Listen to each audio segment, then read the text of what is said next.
Time తక్కువ ఉంది మనకి. ఇక రెండు రాష్ట్రంలో భారీ మద్యం కుంభకోణం, చాలా విచిత్రమైన పరిస్థితి. ఎల్లో మీడియా వాళ్ళు పాపం ఇది మద్యం నాణ్యమైందే కానీ ఇది నకిలీగే కానీ నాణ్యమైంది అని చెప్పే పరిస్థితికి ల్యాబ్ ఎట్లా ఏమనిచ్చిందో ఏందో వాళ్ళు ఇట్లా రాశారు. ఇంకోవైపు ఋషికొండ భవనాల మీద జరిగినటువంటి ప్రచారం ఏది ఇప్పుడు వాళ్ళేమో ఆసక్తి చూపుతున్నారంట, ప్రైవేట్ కంపెనీల వాళ్ళంతా కూడా. అది ఈనాడులోనే వచ్చింది. మరోవైపు పిహెచ్సి వైద్యుల సమ్మె. ఈ మూటి మీద సంక్షిప్తంగా మాట్లాడండి గోపిరెడ్డి గారు. పిహెచ్సి డాక్టర్ సమ్మె చాలా గౌరవమైంది సార్. ఇది ఇంతకుముందు ఇన్ సర్వీస్ కోటా సర్వీస్లో పనిచేసే వాళ్ళకి పీజీ సీట్స్లో ఒక 30% రిజర్వేషన్ ఇచ్చేవాళ్ళు సార్, 30%. అందువలన ఏంటంటే ఇమీడియట్గా ఎంబీబీఎస్ అయిన వాళ్ళు చాలా మంది జాయిన్ అవుతారు, సర్వీస్ జాయిన్ అవుతారు. దాని ద్వారా 3 సంవత్సరాలు చేసిన తర్వాత వాళ్ళకి పీజీలో సీట్ల కోసం సర్వీస్ జాయిన్ అవుతారు అన్నమాట, కొత్త వాళ్ళు, ఫ్రెషర్స్ ఎవరైతే ఉన్నారో. దీని ద్వారా జగన్మోహన్ రెడ్డి గారు సుమారు 1500 మందిని ఒక సింగిల్ టేక్ లో వీళ్ళందరినీ రిక్రూట్ చేసుకున్నారు, 1500 మంది డాక్టర్స్ ని. ఇప్పుడు వీళ్ళ రిజర్వేషన్ అంతా 30% నుంచి 15% చేస్తూ ఉంటారు. అది కూడా కొన్ని క్లినికల్ డిపార్ట్మెంట్స్ లో మేము క్యాన్సిల్ చేస్తూ ఉంటారు. ఇది వీళ్ళ ఒంటెద్దు పోకడే. అరే సర్వీస్ లో జాయిన్ అయిన వాళ్ళు మనకి సర్వీస్ చేస్తున్నారే డాక్టర్స్. చెప్పండి. అంటే ఇప్పుడు వైద్య సేవలకి గ్రహణం పట్టిందని వాళ్ళే ఎల్లో మీడియానే రాసింది, అందుకని దాని ఇంట్రెస్టింగ్ గా అనిపించింది. వాళ్ళే రాశారంటే పరిస్థితి ఏ రకంగా ఉందని. అవును, పిఎస్సి డాక్టర్ల సమ్మె సార్. ఆరోగ్యశ్రీ సేవలు బంద్ పూర్తిగా.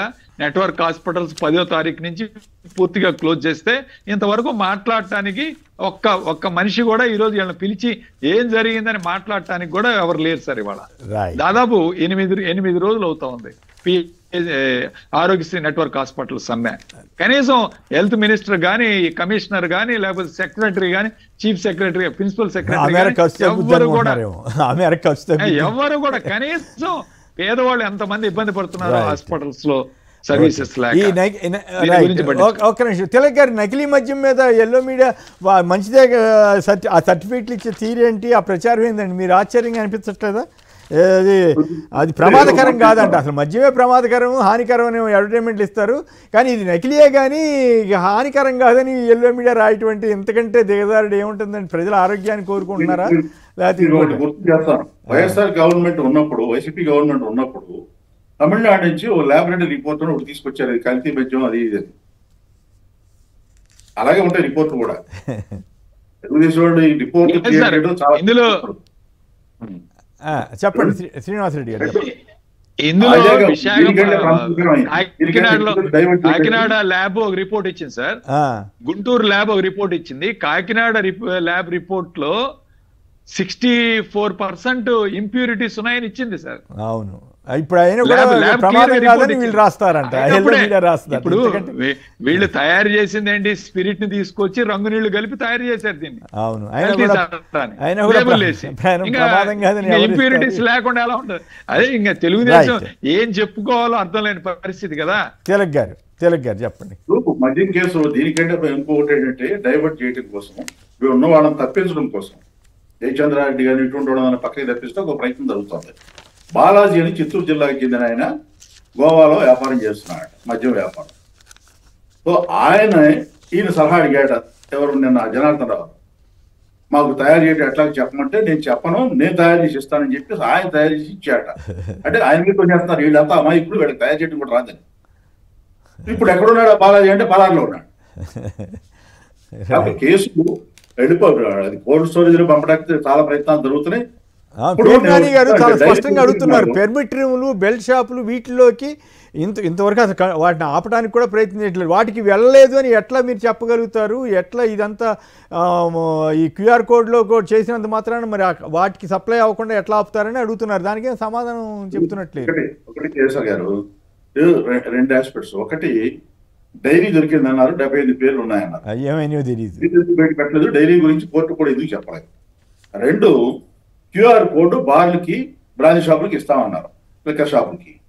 మరి పర్మిట్ రూములకి వీటికి ఈ షాపులకి ఎవడు క్యూఆర్ కోడ్ ఎవడు ఇస్తాడు? అవును, బెల్ట్ షాపులకి.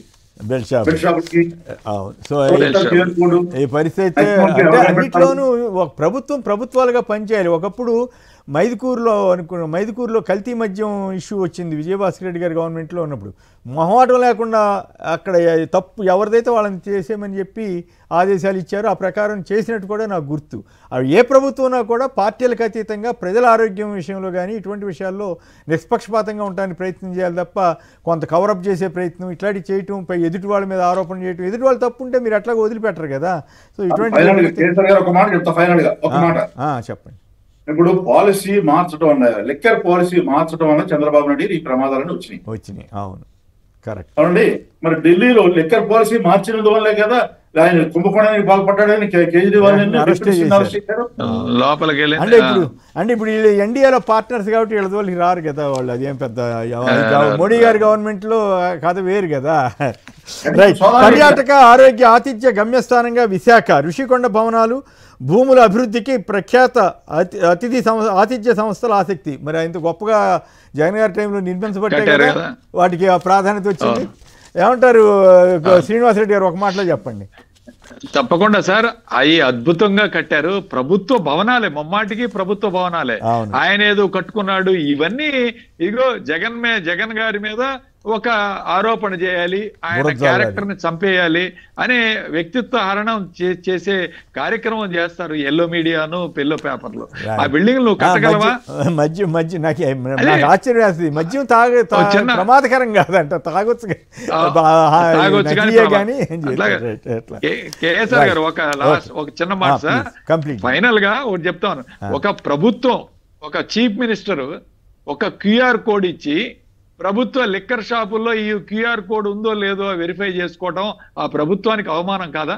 అవును, అంతే కదా. ఎంత అవమానం అండి. అంటే నువ్వు సరిగ్గా ఇస్తున్నావు లిక్కర్ లేదని నువ్వు బెల్ట్ షాపుల్లో వీటన్నిటిలో వెరిఫై చేయమంటావు, ఎంత తప్పు. దీనికి సచివాలయ ఉద్యోగస్తులు పెట్టారు ఇవాళ ప్రతి సచివాలయం నుంచి వెళ్ళి. అంత దారుణమైన ప్రభుత్వం అంటే పరిపాలన, ఇది అంత ఘోరంగా పరిపాలన చేస్తా ఉన్నారు ఇవాళ. రైట్. కుటుంబానికో ఉద్యోగం ఎలా సాధ్యమని అమిత్ షా గారు ప్రశ్నిస్తున్నారు. మరి 2 కోట్ల కుటుంబాలకి 2 కోట్ల మందికి ఉద్యోగాలని ఆ రోజుల్లో ప్రకటన చేశారు. గిరిజన విద్యార్థులు మరణాలు, శాసనమండలిలో విపక్ష నేత బొత్స సత్యనారాయణ మండిపాటు, చికిత్స పూర్తి కాకుండానే పిల్లల్ని ఎందుకు ఇళ్లకు పంపిస్తున్నారని ప్రశ్న, మృతుల కుటుంబాలకు వైఎస్ఆర్ కాంగ్రెస్ పార్టీ తరఫున 5 లక్షల చొప్పున సాయం అందజేత, ప్రభుత్వం కూడా మరో 5 లక్షలు ఇవ్వాలని డిమాండ్. తెలుగుదేశం ఎమ్మెల్యే అయిన సుధాకర్ యాదవ్ గారిని ఈ డిజిటల్ అరెస్ట్ స్కామ్లో ₹1 కోటి మోసం చేశారంటే ఎవరు. ఉద్యోగుల డిమాండ్లపై కదలిక, ఉద్యోగుల సంఘాలతో నేడు ఏపీలో మంత్రుల భేటీ.